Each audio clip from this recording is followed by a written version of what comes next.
I am Daniel Lucas, and welcome to Book 101 Review.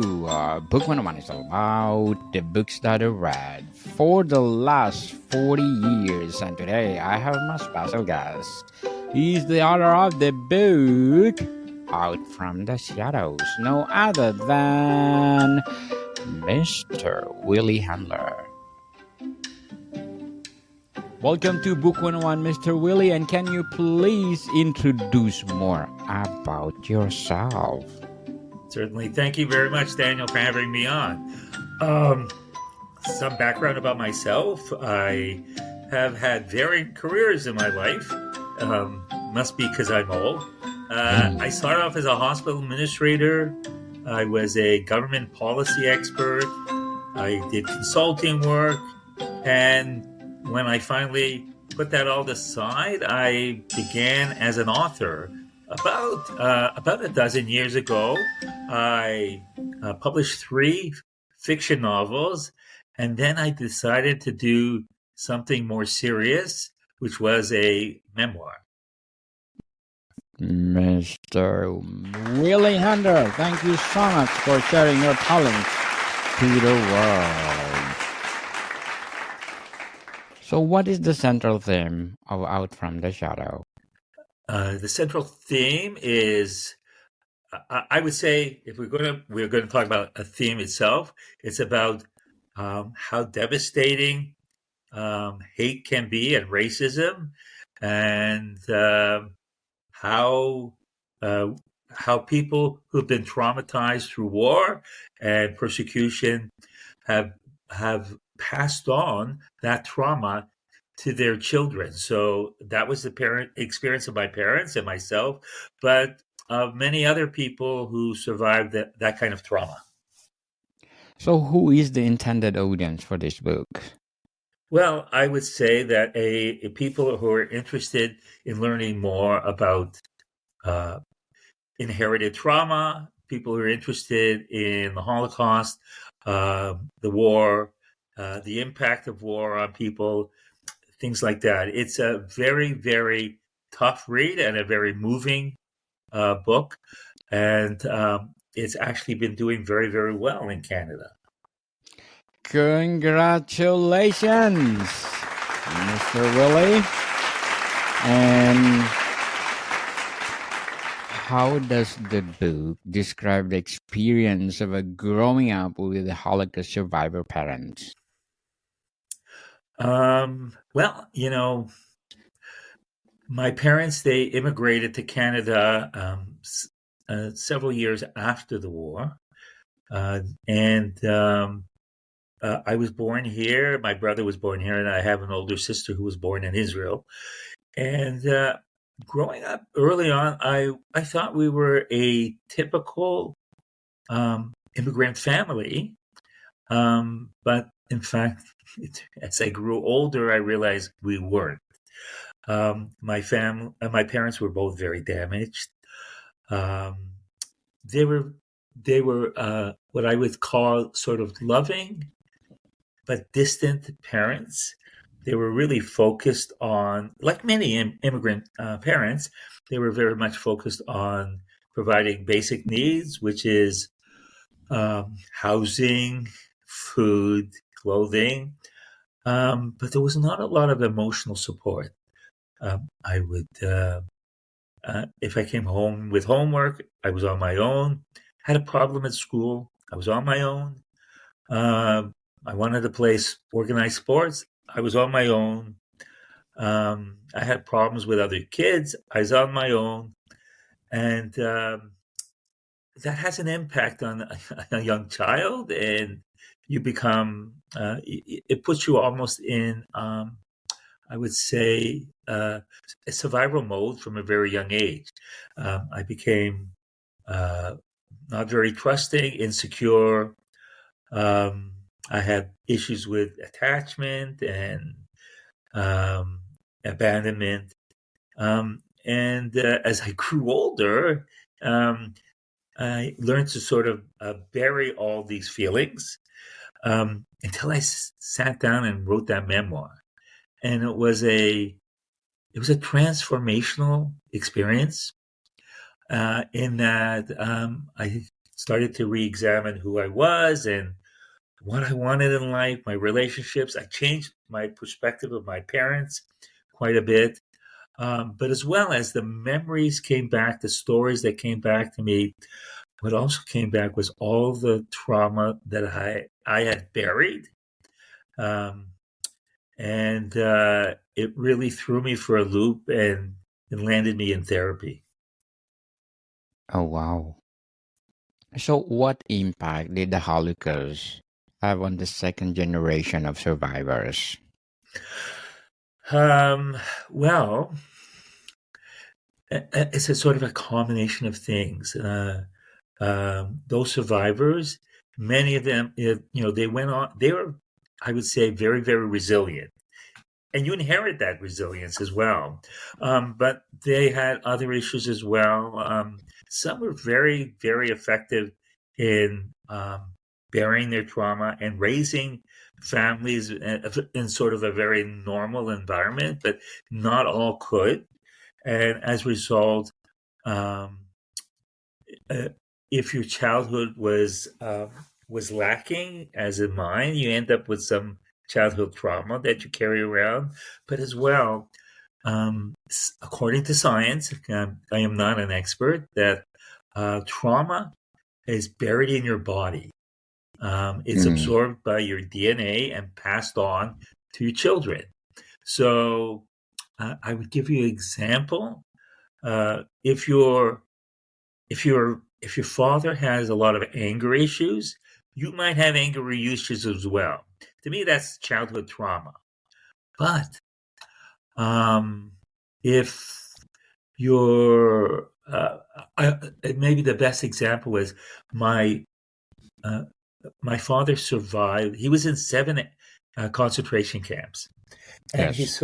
part of how he survived was um, by not standing out, because that had often a very negative impact on you and your life if you did stand out. And I feel that that's something that wasn't necessarily anything that was displayed during my childhood, but it's something that I had inherited from him anyways. So that's a good. Those are two examples, or I think maybe explain it a bit. So, Mr. Willie, how does the book explore the emotional and psychological effects of inherited trauma? Well, um, I I do a lot of sort of um, reflection that I put in the book, and I very effectively, I think, describe uh, what that is, um, how I struggled with relationships, how I went about my work um, when I was employed.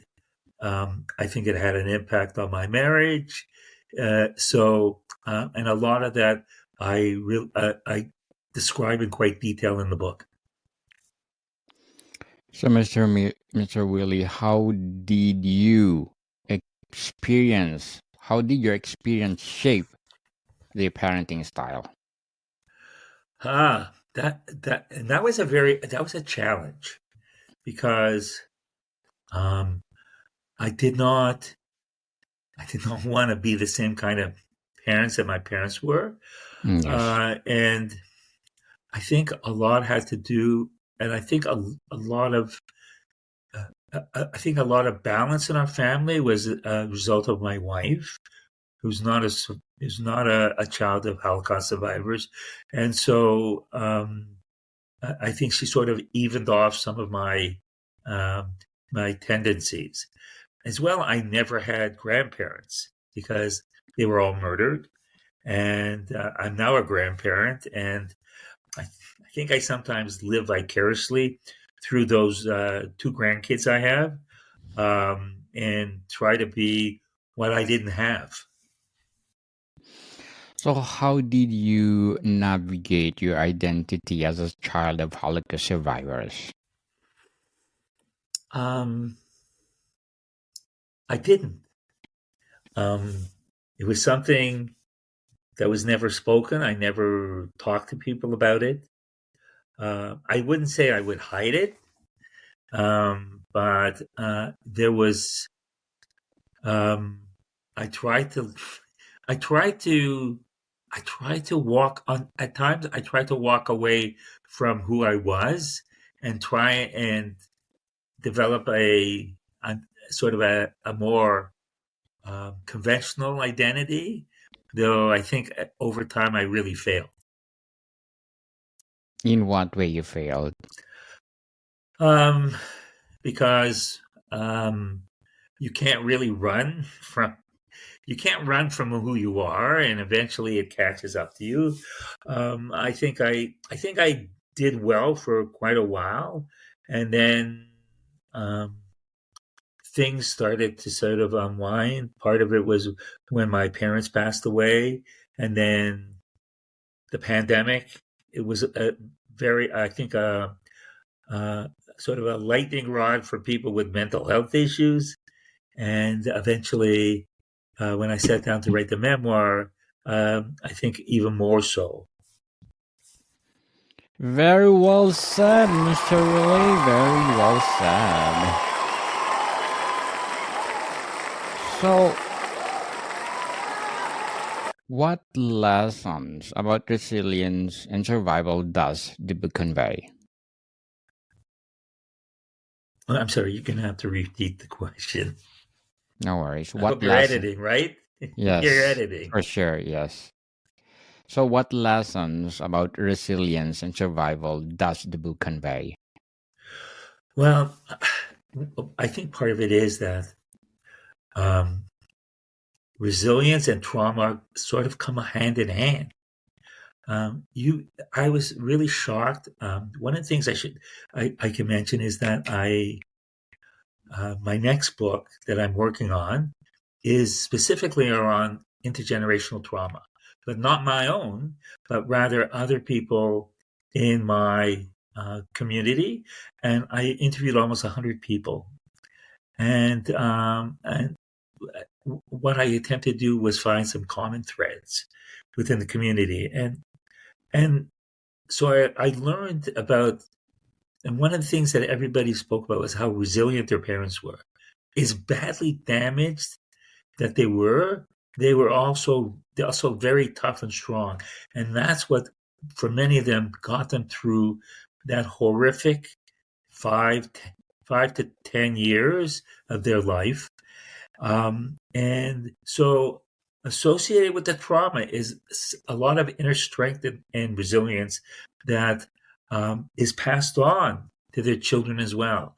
I've heard, many people told me, "Oh, I could not possibly go through what my parents went through," and I suspect they probably could. Hopefully, they never have to experience it, but I'm sure they could because they've inherited a lot of that strength. Definitely. Lots of strength. What insight does the book provide about long term effects of war and genocide?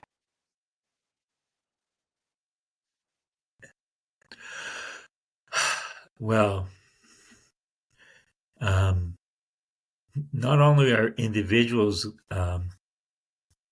suffering from trauma, but an entire community is. There were there were about 9.5 million Jews in Europe prior to World War II. Only 3.5 million survived. To a certain extent, many of them, depending on how they survived and how much family they lost, they all experienced trauma. So what you have is, and so if you think about that, those 3.5 million people, how many children they've had and grandchildren they've had, there are, that it's a large piece of the Jewish community today. And so when world events like, for example, the attack on Israel on October 7th of 2023, was on TV, it it probably brought out a lot of trauma within the entire community. How people reacted to it probably was quite differently depending on their age and their situation, so on and so forth. But it had to have had an impact on them all. And so we have a large community that lost a lot of family. So they're very small families, and and still carrying a lot of that trauma. Certainly. So, Mr. Willie, how does Out from the Shadow compare to other memoirs of children of survivors? Um, my memoir is quite different than I would say, a conventional memoir.